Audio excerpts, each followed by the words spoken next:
ചാള കയറി, ചാള വന്ന് കയറി. കണ്ട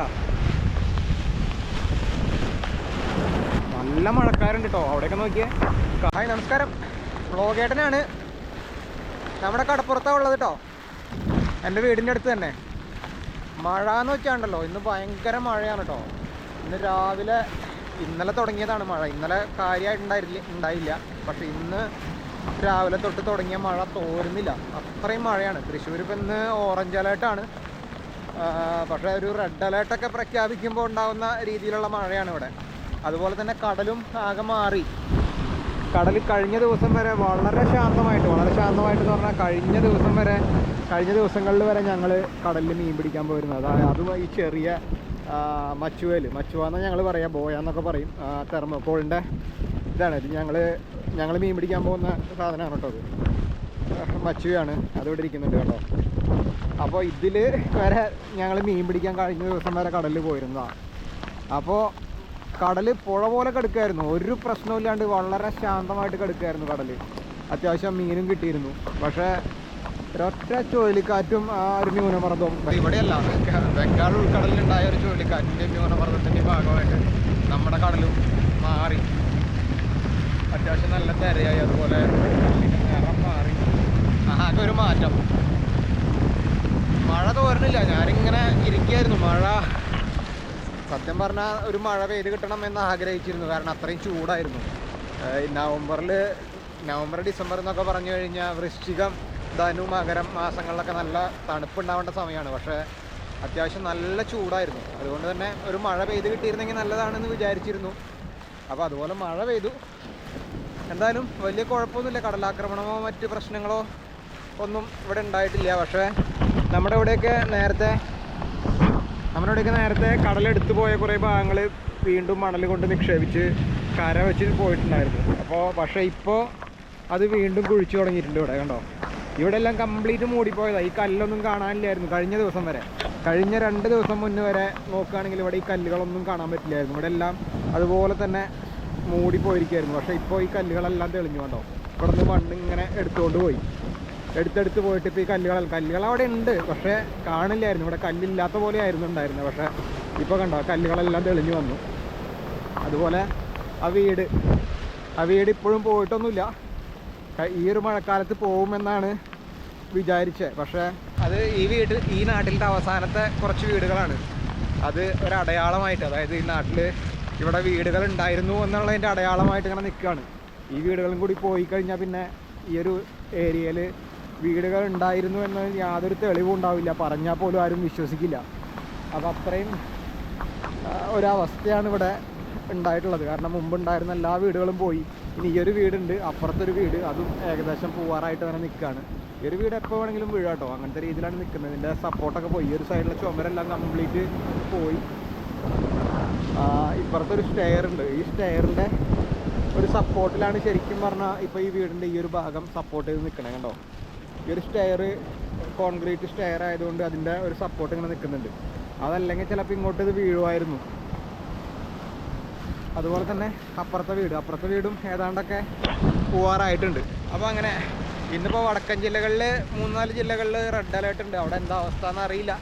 എന്തായാലും നമ്മുടെ അവിടെ ഇപ്പോൾ ഇതാണ് അവസ്ഥ. തൃശ്ശൂർ ജില്ലയിൽ ഇങ്ങനെയാണ് അവസ്ഥ. ഇനി നിങ്ങളുടെ കാണുന്നവർ നിങ്ങൾ ഒന്ന് കമൻറ്റ് ചെയ്യുക, നിങ്ങളുടെ അവിടേക്ക് എന്താണ്, എങ്ങനെയാണ്, മഴയുണ്ടോ അല്ലെങ്കിൽ പ്രശ്നമുണ്ടോ? ഇപ്പോൾ മലയോര മേഖലകളൊക്കെയാണ് കൂടുതൽ ജാഗ്രത പാലിക്കേണ്ടത്. നമുക്ക് പിന്നെ കടൽ കയറി വരുന്നതൊക്കെ നമുക്ക് കാണാൻ പറ്റും, നമുക്ക് ഓടി രക്ഷപ്പെടാനുള്ള ഗ്യാപ്പെങ്കിലും സമയമെങ്കിലും കിട്ടും. പക്ഷെ മലയോര മേഖലകളുടെ കാര്യം അങ്ങനെയല്ലല്ലോ, പെട്ടെന്നല്ലേ എന്തെങ്കിലുമൊക്കെ സംഭവിക്കാതിരിക്കട്ടെ. അല്ല, ഞാൻ പറഞ്ഞതാണ് ഏറ്റവും ജാഗ്രത പാലിക്കേണ്ട മേഖല മലയോര മേഖലയാണെന്ന് പറഞ്ഞതാണ്. നമ്മൾ തീരദേശത്തിൻ്റെ പ്രശ്നങ്ങളൊക്കെ പറയുമ്പോഴും തീരദേശത്തിൻ്റെ പ്രശ്നങ്ങൾ ഒരു പരിധി വരെ നമുക്ക് അതായത് മനുഷ്യജീവൻ നഷ്ടപ്പെടുന്നതൊക്കെ ഒഴിവാക്കാൻ പറ്റും. അപ്പോൾ കടൽ കയറി വരുമ്പോൾ പെട്ടെന്ന് ഓടി മാറാനോ അല്ലെങ്കിൽ എങ്ങോട്ടെങ്കിലും മാറി നിൽക്കാനോ ഒക്കെ പറ്റും. പക്ഷേ മലയോര മേഖലകളിൽ ഈ ഉരുൾപൊട്ടലും സംഭവങ്ങളൊക്കെ എന്ന് പറഞ്ഞാൽ വെറും സെക്കൻഡുകൾക്കുള്ളിൽ സംഭവിക്കുന്നതാണ്. എന്തായാലും ഈ ഒരു വർഷം ഒരുപാട് ന്യൂനമർദ്ദങ്ങളുണ്ടായി. എനിക്ക് തോന്നുന്നു ഈ അടുത്ത കാലങ്ങളിലായിട്ട് ഏറ്റവും അധികം ന്യൂനമർദ്ദം ഉണ്ടായിട്ടുള്ള വർഷമാണെന്ന് തോന്നുന്നു. എനിക്കറിയില്ല, ഒഫീഷ്യൽ ഡാറ്റ എനിക്കറിയില്ല. എന്തായാലും ഒരുപാട് ന്യൂനമർദ്ദങ്ങൾ ഉണ്ടായിട്ടുണ്ട് ഈ വർഷം. ന്യൂനമർദ്ദങ്ങളും ചുഴലിക്കാറ്റുകളും. ഈ ഒരു ചുഴലിക്കാറ്റ് ഉണ്ടാവില്ല എന്ന് ആദ്യം പറഞ്ഞു. ആദ്യം ഉണ്ടാവുമെന്ന് പറഞ്ഞു, പിന്നെ ഉണ്ടാവില്ല എന്ന് പറഞ്ഞിട്ട് പിൻവലിച്ചു. അതിനുശേഷം വീണ്ടും മുന്നറിയിപ്പ് വന്നു, ചുഴലിക്കാറ്റ് അടിച്ചു, കരയിൽ കയറി. എന്തായാലും തമിഴ്നാട്ടിലൊക്കെ വളരെയധികം കഷ്ടപ്പെട്ടുകൊണ്ടിരിക്കുകയാണ്. അവിടെയൊക്കെ വെള്ളപ്പൊക്കവും കാര്യങ്ങളൊക്കെയാണ്. ഇതേ ചാള കയറി, ചാള വന്ന് കയറി. കണ്ട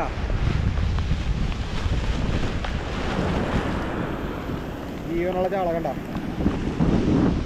ഒരെണ്ണം വന്ന് കയറിയതാ, എങ്ങനെയോ വന്ന് കയറിയത് ഒരെണ്ണം. പടക്കുന്ന ചാള കണ്ട.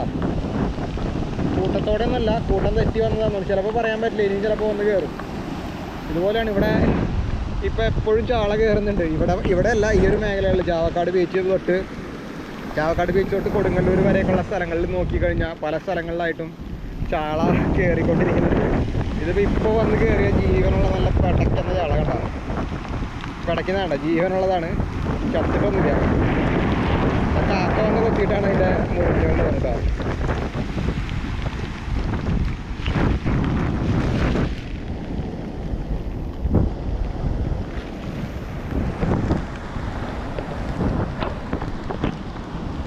കണ്ട, നല്ല പടക്കണ ചാള ഇപ്പൊ വന്ന് കയറിയതാട്ടാ. പടക്കണണ്ട.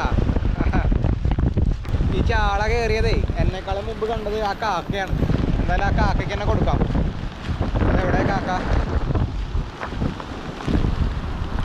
ഇവിടെ മാത്രമല്ല, പല സ്ഥലത്തും നമ്മൾ മീൻ കയറുന്നത് ആദ്യമായിട്ട് കാണുന്നത് കാക്ക അല്ലെങ്കിൽ പരുന്ത് ഒക്കെ പറന്ന് ആർക്കുന്നത് കാണുമ്പോഴാണ് നമ്മളും അറിയുന്നത് അവിടെ മീൻ കയറുന്നുണ്ട് എന്നുള്ളത്. അങ്ങനെ നമ്മൾ അറിയാറ് കേട്ടോ. കടലിലാണെങ്കിലും നമ്മൾ വല വയ്ക്കാനൊക്കെ പോകുന്ന സമയത്ത് പരുന്തുകളൊക്കെ കൂട്ടത്തോടെ ആർക്കുന്നത് കാണുമ്പോൾ നമുക്ക് മനസ്സിലാവും അവിടെ മീനുണ്ട് എന്നുള്ളത്.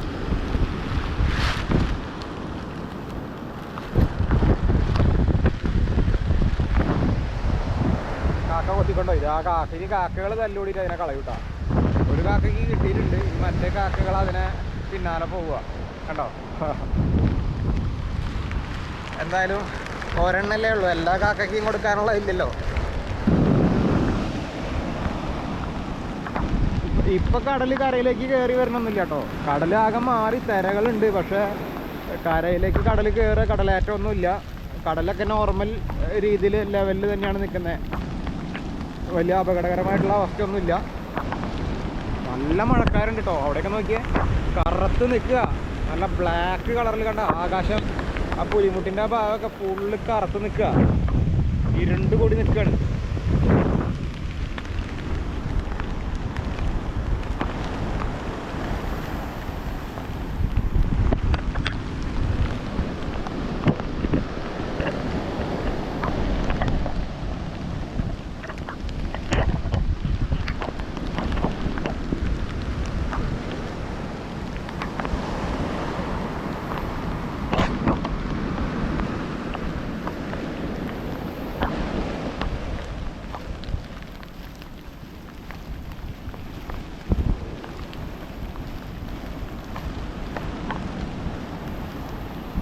അപ്പോൾ ഇത് അടുത്ത വീട് കേട്ടോ.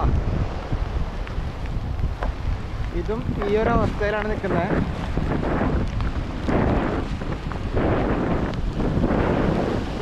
കടൽ കുറവായതുകൊണ്ടാണ് കേട്ടോ ഇവിടേക്ക് ഏറ്റവും ഇല്ലാത്തതുകൊണ്ട് ഇതിൽ നടക്കാൻ പറ്റുന്നത്. കഴിഞ്ഞ മഴക്കാലത്തൊന്നും നമുക്ക് ഇതിൽ നടക്കാൻ പറ്റുന്നുണ്ടായിരുന്നില്ല കേട്ടോ. ഇതാണപ്പോൾ ഈ വീടിൻ്റെ ഒരവസ്ഥ. മഴക്കാർ കണ്ടോ, ഇത് തകർക്കുകയാണെങ്കിലോ നല്ല മഴയായിരിക്കും കേട്ടോ. ആ മഴ അങ്ങോട്ട് തകർക്കുമ്പോൾ കാറ്റില്ലാതിരുന്നാൽ മതി.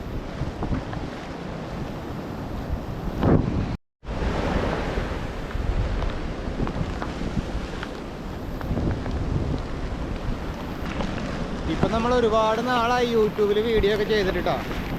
വേറൊന്നുമല്ല, മിക്കവാറും കടലിൽ പോകുന്നുണ്ട്. കടലിൽ മീൻ പിടിക്കാനൊക്കെ പോകും. പക്ഷേ കടലിൽ നമ്മൾ മീൻ പിടിക്കാൻ പോകുമ്പോൾ ഞാൻ പറഞ്ഞല്ലോ, ആ മച്ചുവേലാണ് പോകുന്നത്, തെർമോക്കോളിൻ്റെ ചെറിയ വള്ളം. അതിൽ നമ്മൾ മീൻ പിടിക്കാൻ പോകുമ്പോൾ ക്യാമറയും കൊണ്ട് പോയിട്ട് അതിൻ്റെ വീഡിയോ എടുക്കുക എന്നൊക്കെ പറഞ്ഞു കഴിഞ്ഞാൽ, പണിയെടുക്കുന്നതിൻ്റെ ഒപ്പം വീഡിയോയും കൂടി എടുക്കുക എന്ന് പറഞ്ഞാൽ നമുക്ക് ബുദ്ധിമുട്ടുള്ള കാര്യമാണ്. അതുകൊണ്ടാണ് ഫിഷിങ്ങിൻ്റെ ഒന്നും വീഡിയോസൊന്നും ഇടാൻ പറ്റാത്തത്. എല്ലാ ദിവസവും മിക്കവാറും മീൻ പിടിക്കാൻ പോകുന്നുണ്ട്. മീൻ കിട്ടാറുണ്ട്, പക്ഷെ അതിൻ്റെ വീഡിയോ ഒന്നും എടുക്കാൻ പറ്റാറില്ല. കാരണം നമ്മുടെ കൂടെ വീഡിയോ എടുക്കാൻ ആരെയും കൊണ്ടുപോകാനും പറ്റില്ലല്ലോ. ഈ ചെറിയ ഇതിലല്ലേ പോകുന്നത്. മറ്റുള്ളവരൊക്കെ മീൻ പിടിക്കാൻ പോകുമ്പോൾ കൂടെ ക്യാമറമാനെ കൊണ്ടുപോകുന്ന പോലെ നമുക്ക് ഈ ചെറിയ വഞ്ചിയിൽ മീൻ ക്യാമറമാനെയും കൊണ്ടുപോകാൻ പറ്റില്ല. പിന്നെ നമ്മുടെ ദേഹത്ത് തന്നെ ക്യാമറ മൗണ്ട് ചെയ്താലും നമുക്ക് വല വലിക്കാനും ഇടാനൊക്കെ ഒരു അസൗകര്യമാണ്. അപ്പോൾ അതുകൊണ്ടാണ് ഫിഷിങ്ങിൻ്റെ വീഡിയോസൊന്നും ഇടാത്തത് കേട്ടോ. പിന്നെ ചൂണ്ടയിടാൻ പോക്ക് ഇപ്പോൾ കുറവാണ്. ഇപ്പോൾ പൊതുവേ കടലിൽ വലയിടാൻ പോക്കാണ് ഇപ്പോൾ കൂടുതലും ചെയ്യുന്നത്. ചൂണ്ടയിട്ടാൽ മീനും കുറവാണ് ഇപ്പോൾ. ചൂണ്ടക്കാരൊക്കെ ഒരുപാട് വന്നിട്ട് മീനൊന്നും അധികം കിട്ടാതെ തിരിച്ചു പോലാണ്. അപ്പോൾ അങ്ങനെ പിന്നെ ചാളയാണല്ലോ ഇപ്പോൾ എല്ലായിടത്തും മൊത്തം. ചാളയുടെ ഈ ഒരു സീസൺ ഉടനെ കഴിയും. ഇനി അധിക കാലം ഉണ്ടാവില്ല, കുറച്ച് കാലം കൂടി കഴിഞ്ഞാൽ അതങ്ങോട്ട് അവസാനിക്കും. പിന്നെ ചാള കിട്ടാൻ ഇതുപോലെ 2 കിലോ 100, 3 കിലോ 100 കിട്ടില്ല. അപ്പം മഴ വീണ്ടും ശക്തിയായി തുടങ്ങിയിട്ടുണ്ട്. ഞാനങ്ങോട്ട് നടക്കട്ടെ. ഇനി വല്ലാണ്ടങ്ങ് മഴ കൂടിക്കഴിഞ്ഞാലേ പിന്നെ തിരിച്ചു പോക്ക് ബുദ്ധിമുട്ടായിരിക്കും. കാറ്റും വന്നു കഴിഞ്ഞാൽ ഭയങ്കര പാടാണ്. കാരണം തെങ്ങുകളൊക്കെ ഇങ്ങനെ തല പോയി നിൽക്കുന്നത് തെങ്ങുകളാകണ്ട, ഒക്കെ തല പോയിട്ട് നിൽക്കുന്നത് തെങ്ങുകളാണ് നമ്മുടെ ചുറ്റും. ഏത് തെങ്ങാണ് ഏത് നിമിഷവും മറിഞ്ഞ് വീഴുക എന്ന് പറയാൻ പറ്റില്ല. ഇവിടെ അങ്ങനെ വീണ് തെങ്ങ് തലയിലേക്ക് വീണ് കഴിഞ്ഞാൽ ഒരു മനുഷ്യനും അറിയില്ല. കാരണം ഒരൊറ്റ ആളില്ല. കണ്ടോ, ഈ ഏരിയയിലൊന്നും ഒരു ജീവി പോലും ഇല്ല, ഒരു പട്ടിക്കുഞ്ഞ് പോലും ഇല്ല എന്ന് പറയില്ലേ, അതുപോലത്തെ അവസ്ഥയാണ്. ഇവിടെയൊക്കെ വന്ന് നമുക്ക് എന്തെങ്കിലും സംഭവിച്ചു കഴിഞ്ഞാൽ ഒരാളും അറിയില്ല, ഒരു മനുഷ്യനറിയില്ല. അപ്പോൾ അങ്ങനെ എന്തായാലും തിരിച്ചു പോട്ടെ. വീടിൻ്റെ ഒക്കെ ഒരു അവസ്ഥയെ. അപ്പോൾ ശരി കേട്ടോ, പിന്നെ കാണാം. ഇടയ്ക്കൊക്കെ വീഡിയോ ചെയ്യാം. എന്തായാലും കുറച്ച് പേരൊക്കെ എന്നെ വിളിച്ച് ചോദിക്കലും മെസ്സേജ് അയക്കലൊക്കെ ഉണ്ട്, എന്താ വീഡിയോ ഇല്ലാത്തെന്നൊക്കെ ചോദിച്ചിട്ട്. അപ്പോൾ എന്തായാലും ഇടയ്ക്കൊക്കെ ഒന്ന് ചെയ്യാം. ഓക്കെ. പിന്നെ ഫേസ്ബുക്കിലൊക്കെ ഞാൻ ചെറുതായിട്ട് ഇങ്ങനെ റീൽസൊക്കെ ഇട്ട് പോകാറുണ്ട്. ഫേസ്ബുക്കിൽ ഇൻസ്റ്റഗ്രാമിൽ റീൽസ് ഇട്ട് പോകാറുണ്ട്. കാരണം റീൽസ് നമുക്ക് അത്ര പണിയില്ലല്ലോ, ചെറിയ വീഡിയോസൊക്കെ ഇടാനായിട്ട്. അപ്പോൾ അതുകൊണ്ടാണ് റീൽസൊക്കെ ഇടുന്നത്. വലിയ വീഡിയോസൊക്കെ ചെയ്യണമെങ്കിൽ നമുക്ക് അതിൻ്റേതായിട്ടുള്ള മെനക്കെടുണ്ട്. വീഡിയോ എഡിറ്റ് ചെയ്യണം, അങ്ങനത്തെ കുറേ പരിപാടികളുണ്ടല്ലോ. അപ്പോൾ ഒക്കെ കൂടി പറ്റാത്തതുകൊണ്ടാണ്, തന്നെ പറ്റുന്നില്ല എല്ലാം കൂടെ. അപ്പോൾ അതുകൊണ്ടാണ് കേട്ടോ, വേറെ ഒന്നും വിചാരിക്കരുത്. കല്ലുകൾ, നല്ല ഉരുണ്ട കല്ലുകൾ ഒക്കെ തെളിഞ്ഞു വന്നു. ശരി, പോട്ടെ.